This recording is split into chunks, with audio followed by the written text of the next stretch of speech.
The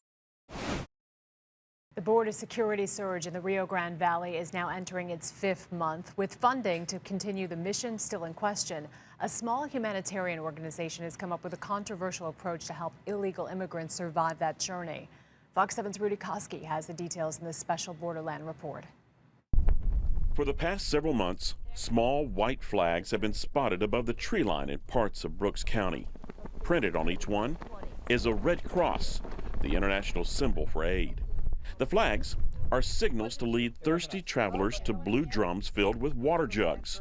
An oasis set up by Eddie Canales. We were about 2 miles in, right? And some people die at the road. They don't make it. They make it to the road and they're dead. They're just exhausted. They're exhausted, completely exhausted. Since 2011, nearly 400 bodies of illegal immigrants have been found in this small South Texas county. Most died from dehydration. Canales was working in Dallas when he first saw the reports.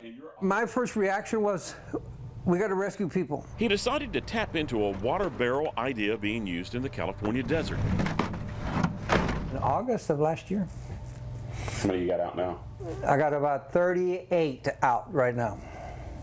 And half of them are in ranches and half of them are out in the back roads. With the recent arrival of a nun from Ohio, Sister Pamela Bogansky, it's now a two-person operation.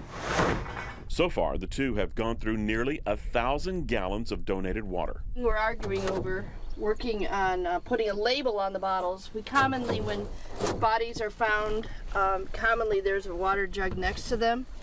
And it would give us a hint on whether or not they actually found our water jars. The amount of water being consumed has recently dropped off because the DPS border surge has reduced the number of illegal crossings.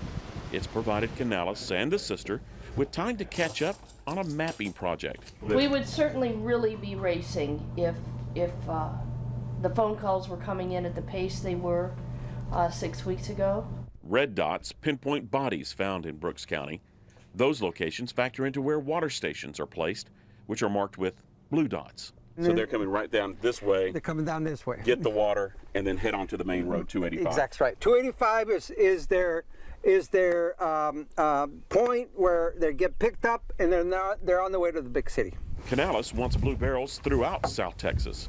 It's working, but it could be better. Our endeavor here is to try to institutionalize water stations. Not everyone likes the idea. Some resistance has even turned to vandalism. I think we're going to take it down. We found this roadside water station smashed, rammed by a vehicle. It was an easy fix. Undeterred? Undeterred. Undeterred. Keep on fighting. Keep on fighting. Keep on trucking. We don't, this is minor. There are those who say any humanitarian aid must also include tough enforcement. This is the Brooks County Sheriff's Department impoundment lot. A lot of the vehicles here were involved in human smuggling. Those tractor trailer rigs back there involved in drug smuggling. It's a Band-Aid approach in that these deaths wouldn't be occurring if the border was secure. Susan Kibbe is with a South Texas property rights group. And we've just been forgotten in the mix. The criminal element that's profiting from human smuggling, according to Kibbe, is driving people from their homes. She understands that's why some ranchers allow volunteer groups to patrol their land. She would prefer that to be done, though, by professionals. Want the people with the badges. Landowners don't want the added complexity of volunteers, people that don't know the lay of the land. We don't know that, these people, we don't know where they come from, we don't know if they're vetted. We believe that our law enforcement, local, state, and federal law enforcement can do the job. Securing the border for Kibbe doesn't mean a total shutdown. She favors a limited worker visa program that's properly monitored. It's a position that Eddie Canales agrees with. We are smart in this country enough to figure out how much labor is needed and regularize the labor so that people can come through the regular port of entry. Doing that, Canales believes, will reduce the need for cartel-backed smugglers, as well as border surges by the National Guard and DPS. Federal immigration policy right now does create death. It is death by policy. In Brooks County, Rudy Koski, Fox 7 News Edge.